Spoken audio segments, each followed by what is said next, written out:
სახალხო პროტესტი საქართველოში გრძელდება, მოქალაქეები კვლავ ქუჩაში დგანან ეროვნული ინტერესებისა და ევროპული მომავლის დასაცავად.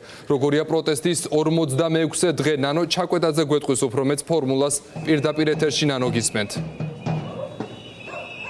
დიახ, საბჭოთა რეჟიმის მსხვერპლთა შთამომავლებისა და საბჭოთა მკვლევართა მარში ფილარმონიიდან პარლამენტისკენ მიემართება. თქვენ კადრში ხედავთ, რომ ახლა ეს მარში დაახლოებით ოპერის მიმდებარე ტერიტორიაზე იმყოფება და უკვე წუთი მარში პარლამენტთან იქნება. არა რეპრესიებს, ამას სკანდირებენ მარშის მონაწილეები, თავისუფლება, რეჟიმის 51 პატიმარს და ჩაინიშნოს ახალი არჩევნები. აქ შეკრებილი ადამიანები, მარშის მონაწილეები უერთდებიან, რა თქმა უნდა, ამ ძირითად მოთხოვნებს რეჟიმის წინააღმდეგ უწყვეტი სამოქალაქო პროტესტის 46 დღესაც. მე ახლა შევეცდები მარშის მონაწილეებს გავესაუბრო, გიორგი კანდელაკს ვხედავ, მასთან გადავალ შეკითხვით. გიორგი, გამარჯობა. პირდაპირ ეთერში ვმუშაობ. მინდა გკითხოთ, ზოგი ირონიულად უყურებდა მსგავსებას ოცნების რეჟიმსა და საბჭოთა რეჟიმს შორის. ამ ფონზე, ამ პირობებში დაგროვდა თუ არა საკმარისად ბევრი მსგავსება და რეჟიმი, ავტორიტარული რეჟიმი იკრებს თუ არა საკმარისად ძალებს. იმისთვის რომ ვიფიქროთ, რომ ფაქტობრივად აღარ არსებობს რაიმე განსხვავება ამ რეჟიმს შორის. არსებობს არა მხოლოდ მსგავსება, არამედ პირდაპირ იდეოლოგიური და სოფლმხედველობრივი ბმა ქართულ ოცნებასა და საბჭოთა კავშირის კომუნისტურ პარტიას შორის. კომუნისტური პარტიის მემკვიდრე არის ქართული ოცნება. ამის ბევრი მაგალითად, თუნდაც ავიღოთ ის, რომ საბჭოთა არქივები ქართულმა ოცნებამ დაკეტა და მკვლევრებს არ აქვს საშუალება, რომ გამოიკვლიონ საბჭოთა ოკუპაცია. თუნდაც ის, რომ 1924 წლის აჯანყების 100 წლისთავი არათუ არ აღნიშნა ქართულმა ოცნებამ. საერთოდ ერთი სიტყვა არ გახსენებია. რატო იმ ხალხის მაგალითად გოგიტა ფაღავას, რომელიც ყველაზე ახალგაზრდა წევრი განფუძნებელი კრების, რომელიც 29 წლის ასაკში დახვრიტეს, ამ ხალხის მსხვერპლი არ არის? ვითომ ისტორიის თემაზე რო ხელებს იბრახუნებენ, ესე იგი გულზე და ჯიქს იცემენ, ამ ხალხის მსხვერპლი არ ითვლება? თურმე იქ რუსეთია და რუსეთი გაშავდება 1924 წლის აჯანყება რომ აღვენიშნა? ასე რომ ბევრი სხვა მსგავსებაც არის და პირველ რიგში და ასევე რა თქმა უნდა ქართულ ოცნებაში არიან ადამიანები, რომლებიც პირდაპირ იყვნენ კომუნისტური რეჟიმის ფიგურები, მაგალითად ბატონი ვოლსკი, სხვები, რომლებიც 1989 წლის 9 აპრილს საბჭოთა კავშირის მხარეს იყვნენ და მაშინდელ აქციებს, მაშინდელ მომიტინგებს ჩვენს წინა თაობას ამუნათებდნენ და რადიკალებს ეძახდნენ, როგორც დღეს. ამიტომ ეს პარალელი არათუ სამართლიანი, არამედ ზუსტია.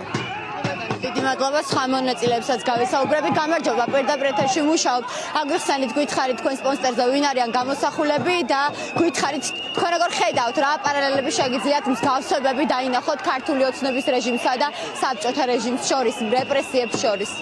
ეს გახლავთ ჩემი რეპრესირებული წინაპრები, რომლებიც მრავლად არიან მოგეხსენებათ, ზოგი დახვრეტილები, ზოგი გადასახლებულები.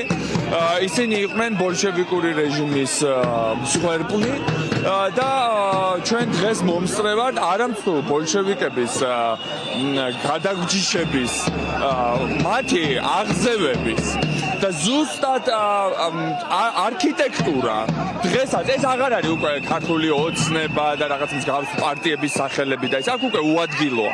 ეს არის ჩვეულებრივად ბოლშევიკური რეჟიმი, რომელიც ზუსტად იგივე მეთოდებით, რა თქმა უნდა, ახლა დღეს სულ სხვა ვითარებაა მსოფლიოში კომუნიკაციების და ასე ვთქვათ განვითარებული სამყაროს პირობებში ფორმები ვერ იქნება, ახლა ესე კედელთან ვერ დაგაყენებენ და ვერ დაგხრეტენ, მაგრამ მორალურად გაგანადგურებენ თუ ფიზიკურად გაგანადგურებენ, როგორც ამას ბოლშევიკები აკეთებდნენ. ეს აბსოლუტურად ერთი და იგივე არის ჩემის აზრით. აქედან გამომდინარე, ჩვენ მომსწრევად ბოლშევიკების აღზევების, რომლებიც უაპელაციოდ პირდაპირ ასამართლებს საუკეთესო, ესენი იყვნენ საუკეთესო ადამიანები, განათლებულები, საზღვარგარეთ. აი ბატონი აქ, რომელიც გამოსახულია, დახვრიტეს, იმიტომ რომ იტალიაში ქონდა განათლება მიღებული და აგენტად გამოაცხადეს.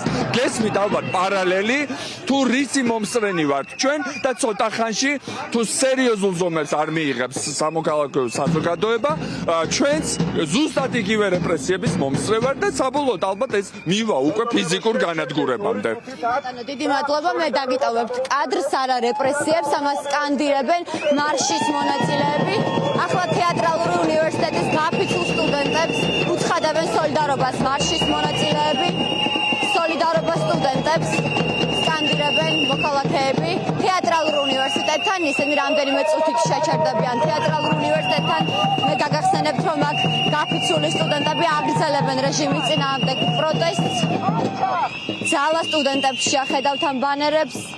გაუმარჯოს საქართველოს თავისუფლება რეჟიმის პატიმრებს. ახალი არჩევნები, აქ ასევე არის პოსტერი, სადაც ჩამოთვლილია 51-ვე რეჟიმის პატიმრის სახელი და გვარი ჩამოწერილია. რამდენიმე წამში, წუთში აქციის მონაწილეები, მარშის მონაწილეები, საბჭოთა პერიოდის მკვლევრები, ასევე საბჭოთა რეჟიმის მსხვერპლთა შთამომავლები უკვე იქნებიან პარლამენტთან, სადაც ისინი შეუერთდებიან რეჟიმის წინააღმდეგ უწყვეტი სამოქალაქო პროტესტის 46 დღესაც გამართულ ტრადიციულ საპროტესტო აქციას.